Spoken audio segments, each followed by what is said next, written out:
मेरी पत्नी पूजा को 1 महीने के लिए ट्रेनिंग पर जाना था, इसलिए घर में काम करने के लिए कोई और नहीं था। तो मेरी पत्नी पूजा ने कहा, मैं अपनी माँ को आपके पास बुला लेती हूँ, ताकि वह आपकी देखभाल कर सकें। तब सासू माँ भी घर आने के लिए तैयार हो गई। पत्नी पूजा ट्रेनिंग के लिए 1 महीने के लिए कोलकाता चली गई। घर में मैं और मेरी सासू माँ, हम दोनों ही थे। एक रात बहुत ठंड पड़ रही थी, तो मैं अपनी कमरे में सोने गया, लेकिन वहां सासू माँ पहले ही सो चुकी थी। जब मैंने कमरे में प्रवेश किया, तो सासू माँ ने कहा, या हुआ दामाद? मैंने कहा, बाहर बहुत कड़क ठंड है और मुझे नींद नहीं आ रही। तब सासू माँ ने कहा, कोई बात नहीं, आ जाओ तुम भी। जब मैं बिस्तर पर गया, तो सासू माँ ने कहा, तुम अभी भी बहुत काँप रहे हो, पास आओ, मैं तुम्हारी ठंड को कुछ ही पल में दूर कर दूंगी। फिर सासू माँ पास आ गईं और बोली, दामाद, अब लाज मत करो। और लगातार, दोस्तों, मेरा नाम सुनील है, मेरी उम्र 21 साल है और हाल ही में मेरी शादी पूजा के साथ हुई है। वह एक सीधी सादी और भोली लड़की है। जब हमारी शादी तय हुई, तो मैंने सोचा था कि मैं अपनी पत्नी को बहुत खुश रखूंगा। लेकिन जब मैं लड़की देखने गया, तो जो लड़की स्वागत के लिए खड़ी थी, उसे देखकर मुझे लगा कि यही वह लड़की है जिसे मैं पसंद करूंगा। मैंने तुरंत उसे पसंद कर लिया, पर बाद में पता चला कि वह लड़की नहीं बल्कि उसकी माँ थी।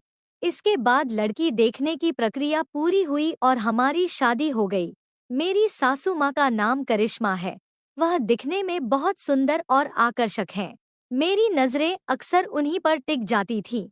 उनका बोलने का तरीका बहुत ही नाजुक और प्यारा था, उनके नाम की तरह ही। उनमें एक अलग तरह की जादुई खूबसूरती थी। उनकी उम्र भले ही अधिक हो, लेकिन उन्हें देखकर कोई भी कहेगा कि वह 30 के आसपास की होंगी। उनका गोरा रंग, नाजुक चेहरा और मुस्कुराहट बहुत प्यारी थी। उनकी साड़ी पहनने की स्टाइल ने मुझ पर गहरा प्रभाव छोड़ा था। शादी के पहले ही दिन उन्होंने मेरा ध्यान खींच लिया। मेरे ससुर नहीं थे, इसलिए शादी के बाद सासू माँ हमारे साथ ही रहने वाली थीं। मेरा साला विदेश में नौकरी करता था और वहीं सेटल हो गया था। वह सासू माँ को भी अपने पास बुलाने की बात करता, लेकिन सासू माँ विदेश जाने से मना कर देती थी। ससुर के निधन को 2 साल हो चुके थे। तब से मेरी पत्नी पूजा और मैं, ये दोनों ही घर में रहते थे। शादी के बाद मेरी पत्नी पूजा, जो पहले से ही पढ़ाई में होशियार और टैलेंटेड थी, उसे एक बड़ी नौकरी का मौका मिला। लेकिन नौकरी के लिए उसे 1 महीने के लिए कोलकाता ट्रेनिंग पर जाना था। कोलकाता में उसकी रहने खाने की व्यवस्था कंपनी ने कर दी थी, लेकिन उसके जाने के बाद मेरे लिए घर पर खाना बनाना मुश्किल हो जाता। तब पूजा ने सुझाव दिया कि हम सासू माँ को अपने पास बुला लें। इससे मुझे भी कोई परेशानी नहीं होगी। मुझे उसका सुझाव अच्छा लगा, लेकिन सासू माँ क्या कहेंगी, यह सोचकर मैं थोड़ा चिंतित था। जब पूजा ने सासू माँ को सारी बात समझाई, तो वह बोली, अरे, यह तो बहुत अच्छी बात है। तुम बेफिक्र होकर ट्रेनिंग पर जाओ, मैं दामाद का पूरा ख्याल रखूंगी। उनकी बात सुनकर मुझे भी अच्छा लगा। अगले दिन मैं सासू माँ को गांव से शहर ले आया। वह अब तक गांव में ही रहती थी और शहर के माहौल से बिल्कुल अनजान थी। जब मैंने उन्हें घर दिखाया, तो वह बोली, दामाद, आपने तो बहुत सुंदर घर बनाया है और खूब प्रगति की है। उन्होंने मेरी कार और नए घर की बहुत तारीफ की। उनकी बातों से मुझे अंदर ही अंदर बहुत खुशी हो रही थी। अगले दिन पूजा को ट्रेनिंग के लिए जाना था। उसने रात को अपनी पैकिंग पूरी कर ली। सुबह हम तीनों उसे स्टेशन छोड़ने गए। उसे विदा करके लौटते समय सासू माँ बोली, दामाद, अब जब हम बाहर हैं, तो बाजार से सब्जी खरीद लेते हैं। मैंने तुरंत गाड़ी बाजार की ओर मोड़ दी। वहां जब सासू माँ सब्जी खरीद रही थी, तो हर सब्जी को ध्यान से चुनकर लेती और हर बार थोड़ा थोड़ा मोलभाव करती। उनकी यह आदत मुझे बहुत पसंद आई। मैंने सासू माँ से कहा, सासू माँ, पूजा तो सब्जी कभी चुनकर नहीं लेती, जो भी दुकानदार देता है वही ले लेती है। इस पर सासू माँ बोली, अरे वह अभी छोटी है, उसे इन चीजों की उतनी समझ नहीं है। मैंने कहा, अच्छा ऐसा है। और फिर हम घर लौट आए। घर आकर मैंने सासू माँ से कहा, सासू माँ, आप अंदर वाले कमरे में सो जाइए, मैं हॉल में सो जाऊंगा। इस पर सासू माँ बोली, अरे नहीं, आप अपने कमरे में सोइए, मैं हॉल में सो जाऊंगी। आखिरकार मैं हॉल में सो गया। सुबह जब मैं उठा तो देखा कि सासू माँ मुझसे पहले उठकर घर का काम कर रही थी। मैं रोज की आदत के अनुसार पूजा को गुड मॉर्निंग कहने लगा। तभी सासू माँ बोली, दामाद, मैं पूजा नहीं हूँ, मैं आपकी सासू माँ हूँ। मैंने अपनी बात पलटते हुए कहा, अरे हाँ, देखिए न सासू माँ, ये मेरी रोज की आदत है। सासू माँ ने पहले ही चाय बना रखी थी। उन्होंने चाय का कप पकड़ा और पल्लू ठीक करते हुए मेरे पास आई। वह बोली, अब आपको नई आदत डालनी पड़ेगी। मैंने कहा, अच्छा, कैसी आदत? उन्होंने कहा, चलिए पहले चाय पीजिए, मैंने आपके लिए खास मसाले वाली चाय बनाई है। मैंने चाय पी और वह सच में बहुत स्वादिष्ट थी। सासू माँ ने पूछा, दामाद, चाय कैसी लगी? मैंने कहा, सच में बहुत बढ़िया मसालेदार बनी है, बिल्कुल आप जैसी। वह बोली, मेरा मतलब? मैंने कहा, आप जैसी मीठी और प्यारी। फिर मैं मुस्कुराने लगा और वह बोली, आपकी बातों में मिठास भी खूब है। मैंने मजाक में कहा, आप तो हमेशा अपनी बेटी का ही पक्ष लेंगी, दामाद का पक्ष भला क्यों लेंगी? यह सुनकर हम दोनों जोर से हंस पड़े। मैं नहाने के लिए गया, लेकिन मेरी रोज की आदत के अनुसार तौलिया बाहर ही छोड़ दिया था। जब मैं नहाने गया तो मुझे समझ नहीं आ रहा था कि तौलिया कैसे मंगवाऊं। मैंने जोर से आवाज लगाई, मामी, मामी। सासू माँ आई और उन्होंने बिना कुछ कहे तौलिया मेरे हाथ में दे दिया। मुझे यह समझ नहीं आया कि उन्होंने बिना कहे कैसे समझ लिया कि मुझे तौलिया चाहिए। मैं नहाकर बाहर आया और ऑफिस के लिए तैयार होकर निकल गया। मैंने सासू माँ को टीवी चलाने का तरीका समझाया ताकि वह घर में अकेली होने पर बोर न हो। शाम को जब मैं घर लौटा तो देखा कि सासू माँ टीवी देख रही थी। मुझे देखते ही उन्होंने खुद को संभालने की कोशिश की। मैंने कहा, लगता है आपने नहाया नहीं।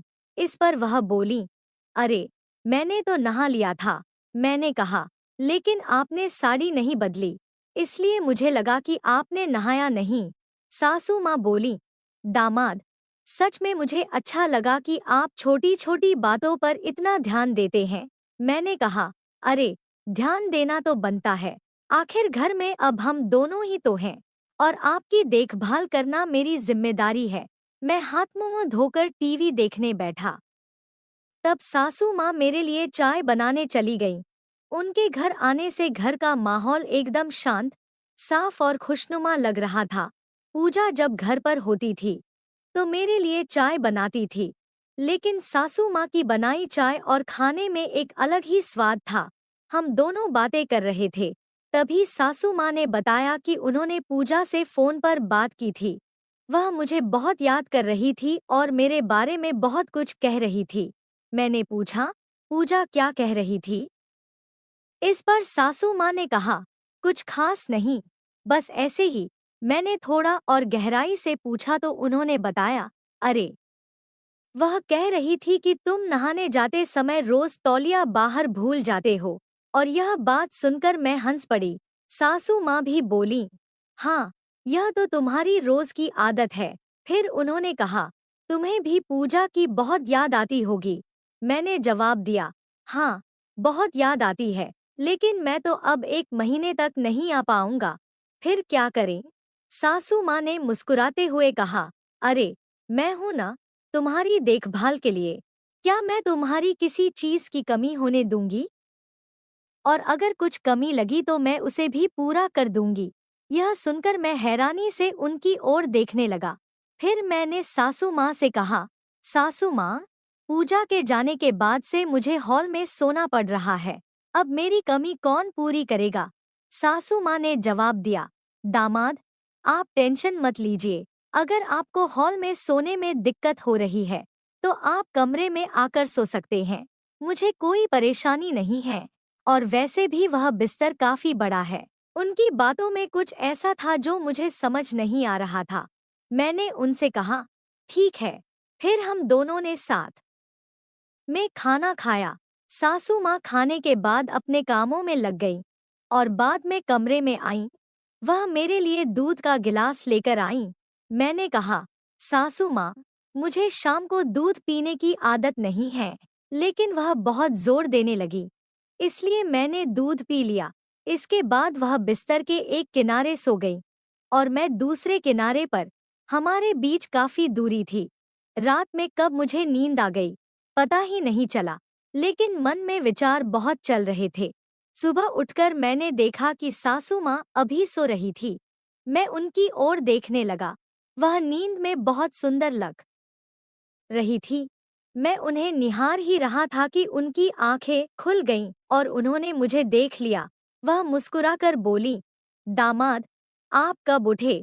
मैंने कहा, अभी अभी। उन्होंने कहा, रात को मुझे बहुत ठंड लग रही थी। मैंने आपको जगाने की कोशिश भी की, लेकिन आप उठे ही नहीं और सारा कंबल लेकर अकेले सो गए। मैंने हंसते हुए कहा, सासू माँ, मुझे कब नींद आ गई पता ही नहीं चला। फिर मैं अपनी ड्यूटी के लिए निकल गया, लेकिन दिन भर उनके बारे में सोचता रहा। सासू माँ पूजा के जाने के बाद मुझसे बहुत खुलकर बात करने लगी थी। ऐसा 4 महीनों से नहीं हो रहा था। मुझे लगा कि शायद ससुर जी के न होने की वजह से वह अकेलापन महसूस कर रही थी।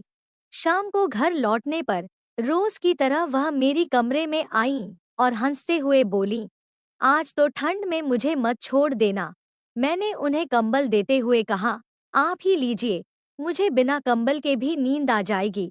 इस पर वह बोली, अरे, ठंड का महीना चल रहा है और वैसे भी अब पूजा भी तुम्हें छोड़कर चली गई है।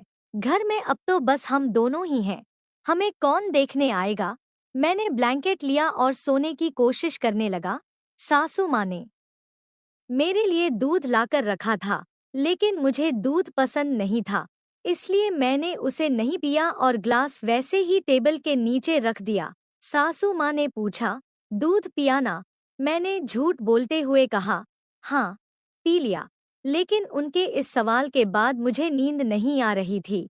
सासू माँ सो चुकी थी, ऐसा लग रहा था, पर थोड़ी देर बाद मैंने महसूस किया कि वह कमरे से बाहर गई।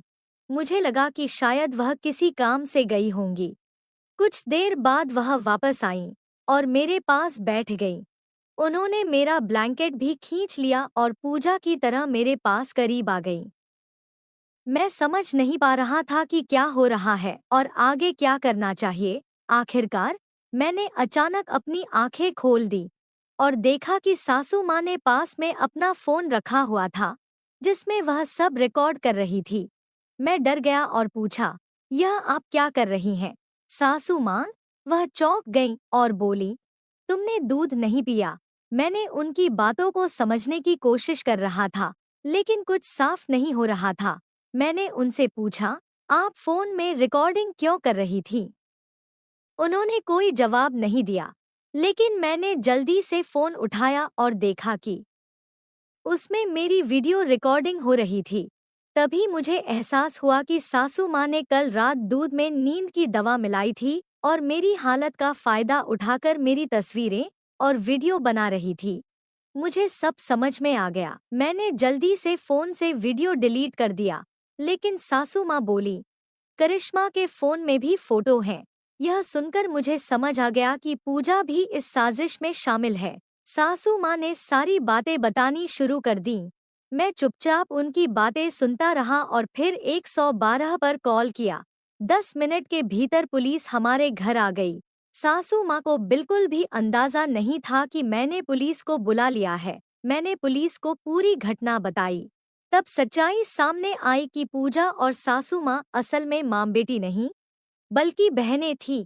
यह दोनों बहनों की एक गैंग थी, जो लड़कों से शादी करके उनकी वीडियो बनाती थी और उनकी संपत्ति हड़पने की साजिश करती थी। मेरा यह विवाह एक मैरिज ब्यूरो के जरिए हुआ था, इसीलिए मैं समय रहते इस दलदल से बच गया और बड़ी आर्थिक हानि होने से भी बच गया। यह सबक मुझे जीवन भर याद रहेगा। दोस्तों, इस कहानी को सुनाने का उद्देश्य किसी का दिल दुखाना या किसी अनैतिक गतिविधियों को बढ़ावा देना बिल्कुल नहीं है। बस आप सबको जागरूक और सचेत करना है।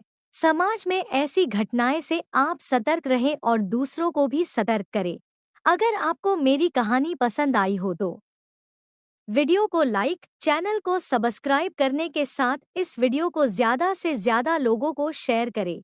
मिलते हैं फिर ऐसी ही कहानी के साथ। मैंने भी अपनी बाहों को सुधीर की कमर के चारों ओर कस लिया जब मुझे ऐसा लगा कि सुधीर अब आगे की कार्यक्रम की कोशिश कर सकता है। तो मैंने धीरे से कहा, सुधीर, दरवाजा बंद कर दो। सुधीर ने मुझे देखते हुए कहा, इस समय यहाँ कौन आ सकता है? लेकिन मैंने हल्के से मुस्कुराते हुए कहा, फिर भी दरवाजा बंद कर दो प्लीज। सुधीर ने मुझे छोड़कर दरवाजा बंद किया और फिर से मुझे अपने पास खींच लिया। जब उसने फिर से मुझे बाहों में भरा तो मैंने धीरे से कहा, सुधीर, लाइट भी बंद कर दो। दोस्तों, आगे की मेरी कहानी और भी रोमांचक और मजेदार होने वाली है। प्लीज दोस्तों, मेरा सपोर्ट करो और वीडियो को लाइक और चैनल को सब्सक्राइब कर दो। दोस्तों, प्लीज कहानी को पूरा सुनना, तभी पूरी कहानी का आनंद मिलेगा। चलो सुनाती हूँ आपको पूरी कहानी। जब सब कुछ हो गया तो मैंने तुरंत अर्जुन से पीछे हटने को कहा। मेरा दिल जोर से धड़क रहा था और सांसें भी बेकाबू हो रही थी। मैंने खुद को संभालते हुए अर्जुन को कमरे से बाहर जाने का इशारा किया। थोड़ी देर बाद वह बिना कुछ कहे सिर झुकाकर कमरे से बाहर चला गया। उसके जाते ही मैं कांपते हुए बिस्तर से उठी और तेजी से बाथरूम की ओर बढ़ गई। मेरा मन उलझनों से भर गया था। मैंने ये क्या किया? शादीशुदा होते हुए मैंने किसी और के साथ संबंध बना लिए, और वह भी मेरे से 15 साल छोटा लड़का। ये सोचते हुए मेरा दिल तेजी से धड़कने लगा। मैंने खुद को शांत करने की कोशिश की, यह सोचते हुए कि जो हुआ वह नहीं होना चाहिए था, लेकिन अब मुझे स्थिति को संभालना था। मैंने बाथरूम में खुद को साफ किया और खुद से वादा किया कि अब से मैं बहुत सतर्क रहूंगी। नहाने के बाद मैंने अपना सलवार सूट पहना, बालों को ठीक किया और बिस्तर पर जाकर लेट गई। पूरे दिन की थकान और इस उलझन ने मुझे थका दिया था और मैं कब सो गई पता ही नहीं चला। रात के करीब 9 बजे दरवाजे की घंटी बजी। नींद में मैं हड़बड़ाकर उठी और घड़ी की तरफ देखा। अरे, 9 बज गए, मैंने खुद से कहा और जल्दी से दरवाजे की ओर बढ़ी। दरवाजा खोलते ही देखा रिया खड़ी थी और उसके साथ उसका छोटा बेटा रोहन भी था, जो लगभग 8 साल का था। रिया दी, आप इस समय? सब ठीक है, मैंने पूछा। रिया ने जवाब दिया, अदिति, मेरे पापा की तबीयत बहुत खराब हो गई है। हमें अभी अभी खबर मिली है। मैं और मोहन तुरंत वहां जा रहे हैं। क्या तुम रोहन को 2 दिन के लिए अपने पास रख सकती हो? हम जल्दी लौट आएंगे, मैंने तुरंत कहा। कोई बात नहीं दीदी, यह भी तो आपका ही घर है, आप निश्चिंत होकर जाएं। रिया ने रोहन को मेरे पास छोड़ दिया और जल्दबाजी में चली गई। मैंने दरवाजा बंद किया और रोहन को लेकर अंदर आई। घड़ी में 9:05 बज रहे थे। मैंने टीवी चालू किया और रोहन से पूछा, तुमने खाना खाया है? रोहन ने सिर हिलाते हुए कहा, नहीं आंटी, अभी नहीं खाया। मैंने मुस्कुराते हुए कहा, तुम टीवी देखो, मैं खाना गरम कर देती हूँ।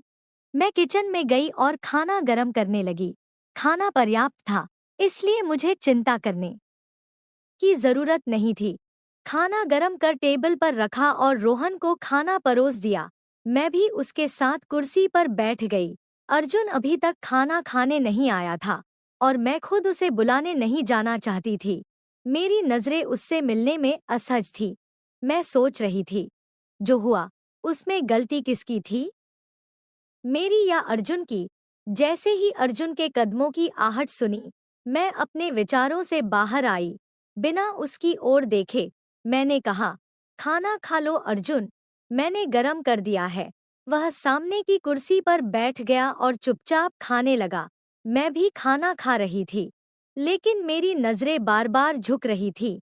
मैं यही सोचती रही कि एक शादीशुदा औरत होते हुए भी मैंने यह क्या किया। अर्जुन ने खाना खाते हुए पूछा, यह बच्चा कौन है? मैंने बिना आंखें मिलाए जवाब दिया, यह रिया दीदी का बेटा है। उनके पापा की तबीयत अचानक खराब हो गई है, इसलिए वह उनके पास गई हैं। इसके बाद हम दोनों के बीच कोई बात नहीं हुई। अर्जुन ने खाना खत्म किया, गुड नाइट कहा और ऊपर चला गया। मैंने बर्तन उठाए और किचन में रख दिए, फिर अपने कमरे में जाकर दरवाजा अंदर से बंद कर लिया। रोहन बेड पर लेटा था और जल्दी ही सो गया, लेकिन मैं जागी रही। शाम को थोड़ी देर की नींद के कारण अब नींद नहीं आ रही थी और आज का दिन मेरी जिंदगी में एक नया मोड़ ले आया था। मेरे दिल और दिमाग के बीच लड़ाई चल रही थी। दिल कह रहा था कि जो हुआ सही हुआ, जबकि दिमाग इसे गलत ठहरा रहा था।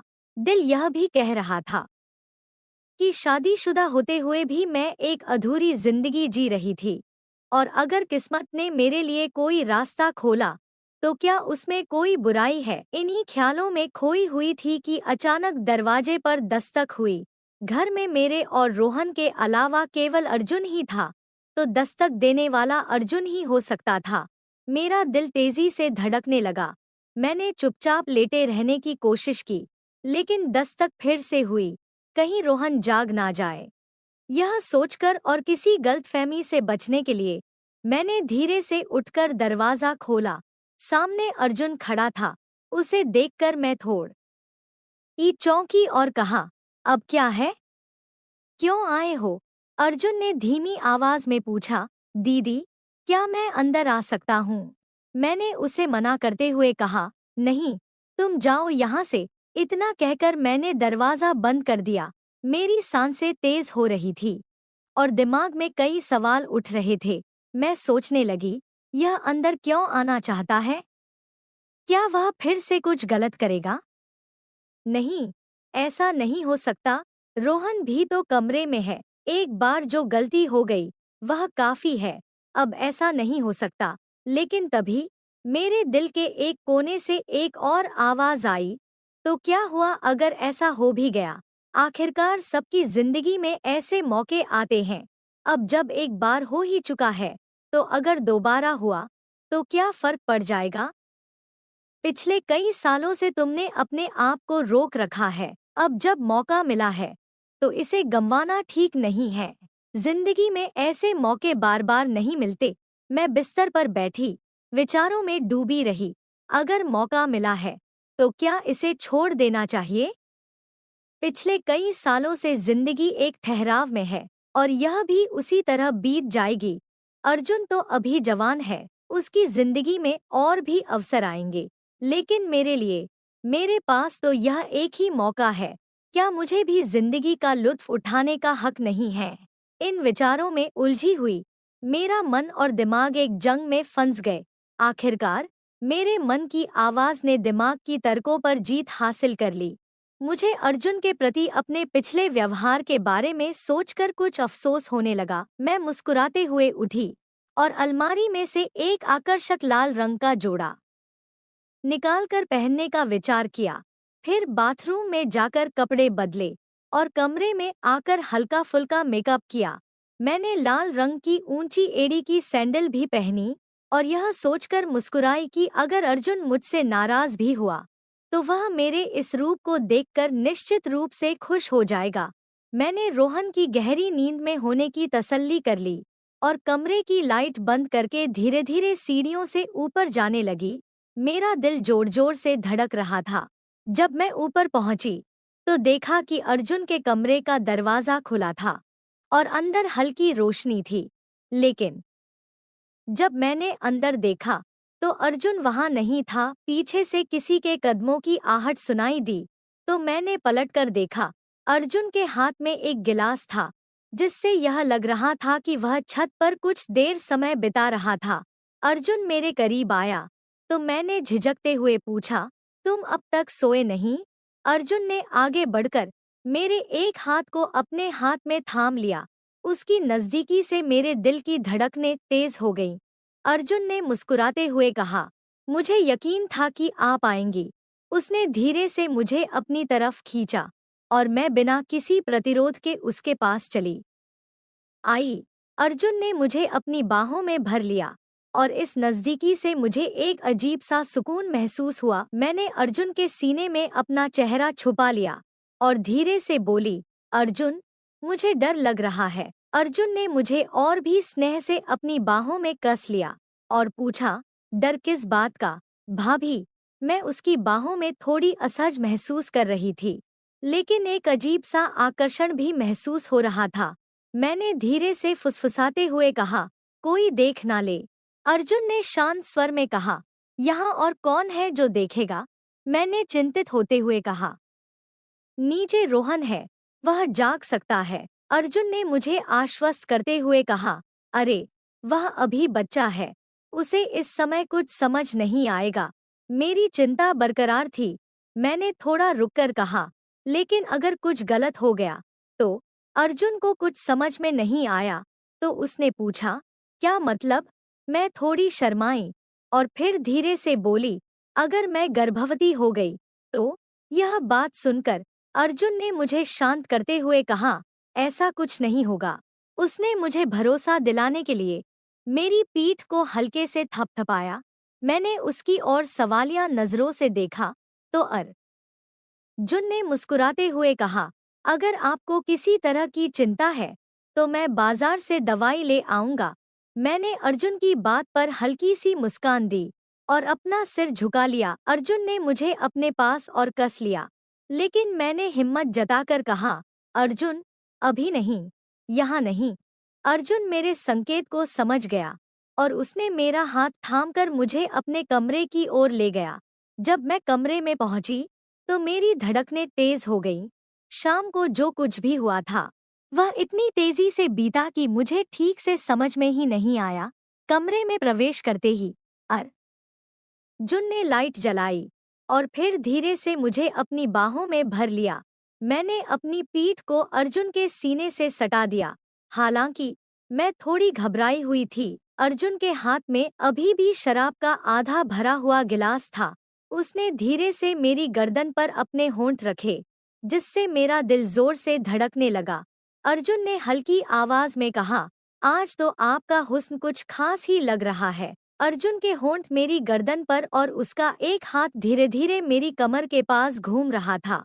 इस नजदीकी का एहसास मुझे विचलित कर रहा था, लेकिन मैं खुद को नियंत्रित करने की कोशिश कर रही थी।